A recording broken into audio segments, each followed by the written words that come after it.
بە دروشمی بە زانست و هۆشیاری بە مەشق و ڕایەنان زامی هەڵەبجە ساڕێژ دەبێت.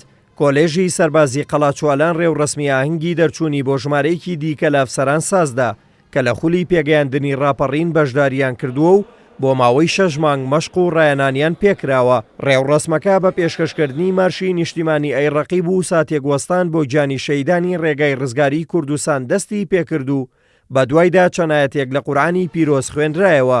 پاشان ڕاگری کۆلێژی سەربازی سەی قەڵاچوالان وتارێکی پێشکەش کرد و با گرنگیەوە باسی لە پێگەیاندنی ئەفسەران کرد کە دوجار لە ڕیزی هێزی پێشمەرگەی کوردستاندا خزمەت بەگەل و نیشتیمان دەکەن.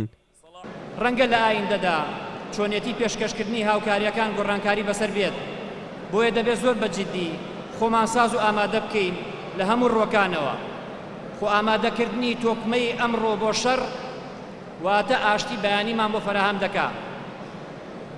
بەڕێزان، لە ڕۆژی 16 سێ ئەم ساڵدا دەرچوونی پۆلێک ئەفسەری لاوی خوێنگەرمی میلەتەکەمان وەڵامێکی گونجاوە بۆ کارەساتی هەڵەبجە و دەرچوونیان لە دامەزراوەی کۆلیژی سەربازی قەڵاچوالان کە خۆی لەسەر دار و پەردووی وێرانکراوی دەستی بەعس دروست بووە مەغزایەکی گەورەی هەیە، چونکە کاتێک جەنابی مام جەلال بیرۆکەی دامەزرانی کولیەیەکی عەسکەری لاگەڵاڵە بوو، کەسانێکی کەم لەم هەرێمە ئەو بیرۆکەیان پەسەند دەکرد، بەڵام بەهۆی دووربینینی و هیمەتی بەڕێزیان و سەرجەم مەکتەبی سیاسی یەکێتی نیشتمانی کوردستان کولێ عەسکەری بەدی هات لە خەوێکەوە بۆ واقع وەکو یەکەمین دامەزراوەی سەربازی ئەکادیمی لە مێژووی کووردا هاتە ئاراوە. نوێنەری وەزارەتی پێشمەرگەی کوردستانی ژوێڕای پیرۆزبایی لە ئەفسەرانی دەرچوو ڕۆڵیانی بەرز نرخان لە پێگەێنانی سوپایەکی مۆدێرن و ڕێکخراو لە ڕیزەکانی هێزی پێشمەرگەدا کە ناو و ناوبانگیان جیهانی گرتووەتەوە. سەرەتا پیرۆزبایی گەرمتان ئاراستە دەکەین و بە بۆنەی تەواوکردنی خولی پێگەیاندنی ئەفسەران و دەستخۆشی لە فەرماندە و گشت ئەفسەران و پلەدارانی کۆلیژی سەربازی خەڵاچوالان و فێرگەی جەنگی سلێمانی دەکەین کە ئەرک و ماندووبوونی زۆریان کێشاوە لە فێرکردن و پێگەیاندنی ئەم پۆلە ئەفسەرە بۆ هێزی پێشمەرگەی کوردستان.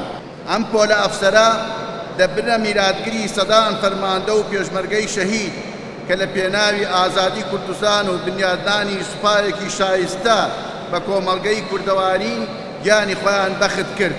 ئەمانیش درێژە پێدەری خەباتی نەپساوەی ئەو شەهیدانن.